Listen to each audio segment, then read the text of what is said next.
Olá pessoal, meu nome é José Edilson Teles e nós estamos de volta para mais um encontro do curso Tramas da Memória, uma das oficinas culturais de 2020, oferecido gratuitamente pela Secretaria de Cultura de Franco da Rocha. Hoje nós começaremos pela seguinte pergunta: o que é o tempo? Se alguém me perguntar, eu sei.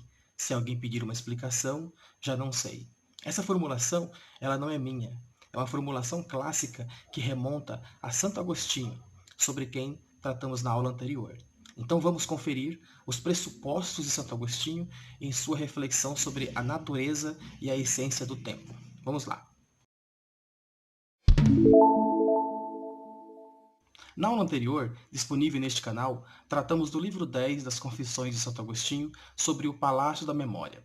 Procuramos demonstrar a importância desse filósofo para os desdobramentos da tradição filosófica, culminando em autores como Hannah Arendt, Martin Heidegger, Bergson, entre outros. Argumentei que, ainda que não acreditemos no Deus cristão ou nos dogmas da igreja cristã, é fundamental que levemos esse autor a sério em seus próprios termos. Vimos que, para Santo Agostinho, o vasto palácio da memória não é apenas uma faculdade mental, mas a dimensão ontológica da alma em seus anseios por conhecer a si mesmo e encontrar Deus e a felicidade.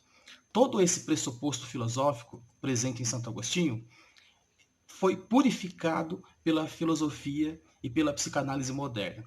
Então, ao invés da busca de Deus, estaríamos diante dos mecanismos do inconsciente. Agostinho ainda não dispunha desses termos, mas já havia antecipado alguns desses problemas tratados pela psicologia moderna. A questão do desejo, da felicidade, do medo, da tristeza, todas essas inquietações que agitam o que Santo Agostinho chama de alma, de eu interior, já estavam presentes nesse pensamento. Somado à reflexão sobre o Palácio da Memória, em sua dimensão subjetiva e interior, Santo Agostinho trata do tempo no livro 11 das Confissões, cujo título é O Homem e o Tempo. Vejamos os pressupostos. Santo Agostinho pretende estudar o tempo psicológico, o tempo em sua dimensão interior, isto é, o modo como nós apreendemos o tempo, e não necessariamente o tempo ontológico, o tempo em si, porque Santo Agostinho faz uma distinção entre tempo e eternidade.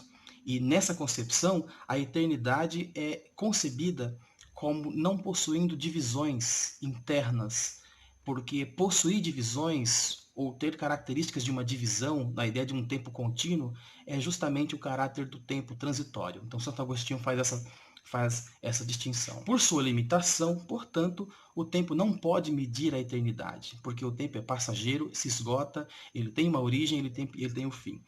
Tudo se passa como se o tempo fosse uma forma imperfeita da eternidade e, portanto, transitório. A sua tendência, nesse sentido, é a condição de não ser, de não existir. Mas o que é o tempo? Santo Agostinho, então, diz as seguintes expressões. O que é, pois, o tempo?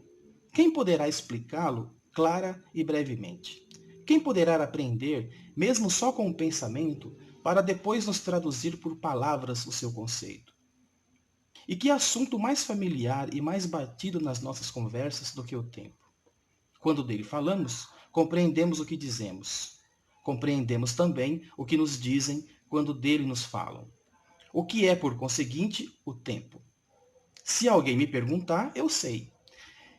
Se quiser explicar a quem me fizer a pergunta, já não sei. Porém, atrevo-me a declarar, sem receio de contestação, que nada sobreviesse, não haveria tempo futuro. E se agora nada houvesse, não existiria o tempo presente. Santo Agostinho, então, passa a fazer uma série de reflexões e abstrações, especulações sobre a natureza do tempo, sobre a sua natureza, sobre as suas divisões internas. A ideia, tal como concebemos o tempo como passado, presente e futuro, portanto, imaginado como uma linha contínua, contendo uma série de rupturas. Então, de que modo o tempo existe? De que modo o tempo existe se o passado já não é mais e o futuro ainda não veio?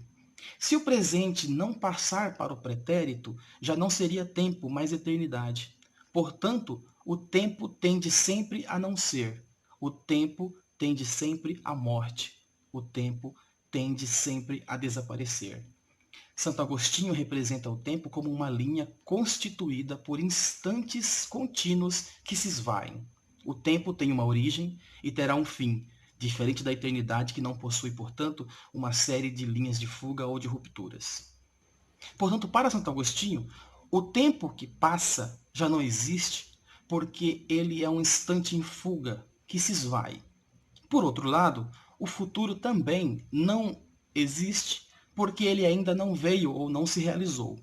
Então, se tivéssemos que conceber um único espaço de tempo onde não há divisão entre passado ou futuro, seria o instante. E o instante é concebido como uma espécie de fagulha, como uma espécie de fragmento da eternidade no momento do tempo.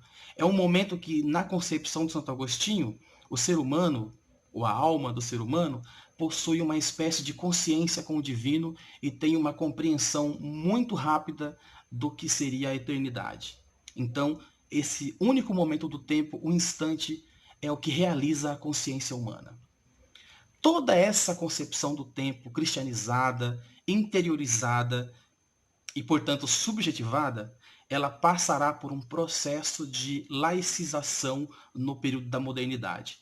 E a filosofia moderna e a psicologia moderna fazem uma espécie de purificação desse conceito, a ponto da gente compreender agora a noção de tempo interior e tempo subjetivo como um tempo que se opõe à ideia de cronologia.